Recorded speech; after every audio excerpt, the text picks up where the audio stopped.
Tadi counter cyclical yang dibilang tadi, counter cyclical policy mesti dijalankan. Kalau enggak, ekonomi hancur. Jadi counter cyclical itu gimana?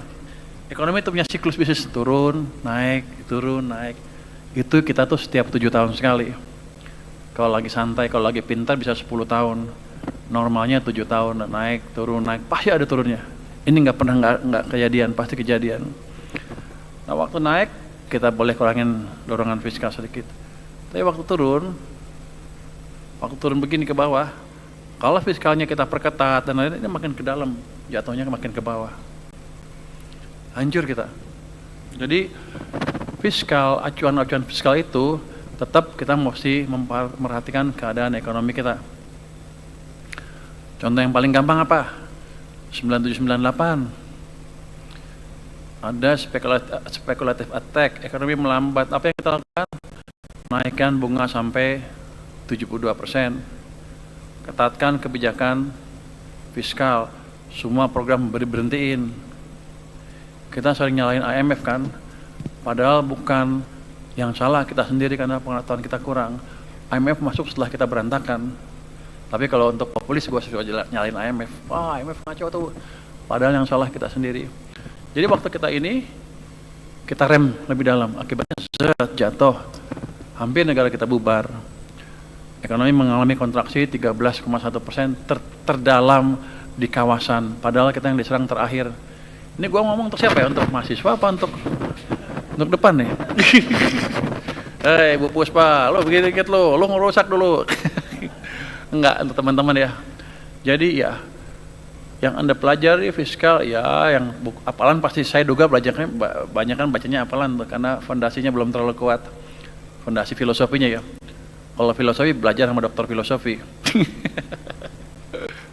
Main-main. Tapi ya itu pelajaran yang mahal sekali buat kita. Tapi instrumennya macam-macam kan, bisa moneter, bisa fiskal. Yang jelas kita nggak perlambat ekonominya. Pernah nggak kita buktiin bahwa kebijakan yang bagus, fiskal yang bagus, tentunya dibantu moneter ya, menyelamatkan kita? Pernah. Di tahun 2009, 2008, 2009 itu ada orang bilang global financial meltdown yang dimulai di Amerika, itu menyebar ke seluruh negara di dunia. Hampir semua negara mengalami pertumbuhan negatif. Amerika negatif, Inggris, Eropa, Jerman, Korea, Jepang, Thailand, Malaysia, Singapura, semuanya pertumbuhan ekonomi negatif. Tapi ekonomi kita tumbuh berapa? 4,6%. Di tengah hancurnya perekonomian dunia, kita masih tumbuh 4,6%. Apa yang kita lakukan pada waktu itu? Kita melakukan counter cyclical policy. Dari mana Anda tahu? Saya dulu tukang bisik-bisik, nggak dibayar, nggak apa-apa lah. Think-tanknya SBY kita kasih masukan. Jadi fiskal pada waktu 2009 itu dilakukan ekspansi fiskal, berlawanan dengan kontraksi fiskal pada waktu 1998. Fiskalnya desain naik dari 1,1 sampai 1,5 ke 2,75. Ekspansi fiskalnya. Moneternya bunganya diturunkan, uang digelontorkan ke sistem. Semacam kalau sekarang QE, quantitative easing. Tapi kita udah ngelakuin duluan. Cuman orang kita banyak yang nggak tahu.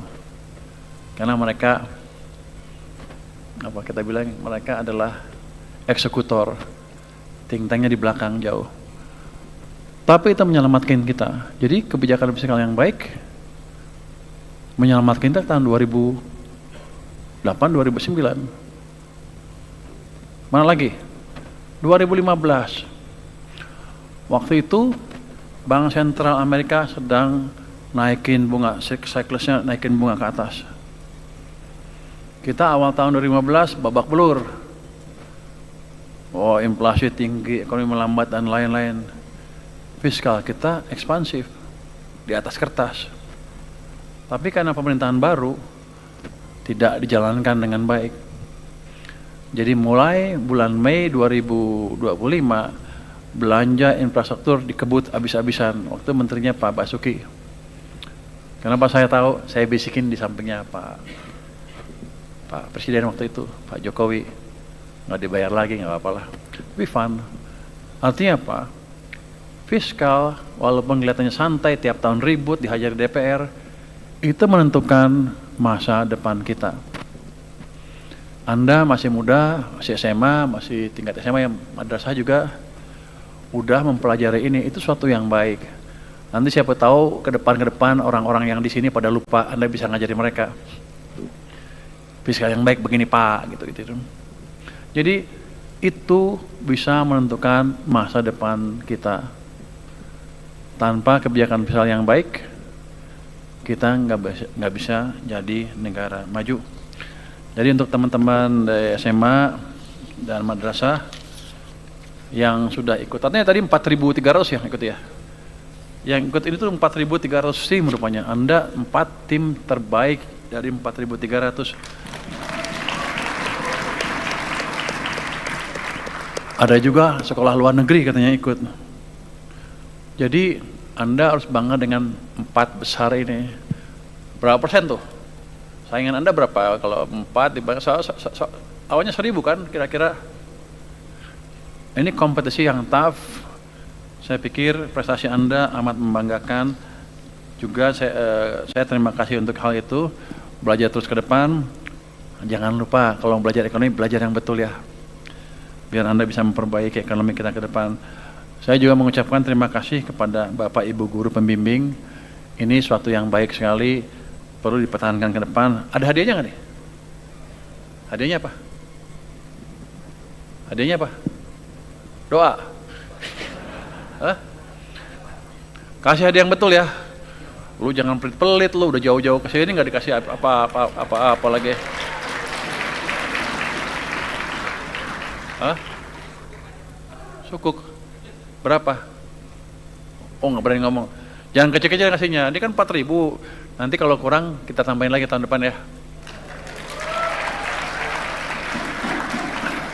Jadi Bapak Ibu Guru terima kasih. Ini merupakan edukasi yang penting untuk teman-teman di SMA maupun di madrasah. Mudah-mudahan ke depan nggak bosan untuk mendorong terus teman-teman ini untuk belajar lagi. Dan tiap tahun ini akan diulangi lagi kan? Tiap tahun, ini yang tahun ke-6 ya? Ke-7. Kok gaungnya kurang ya?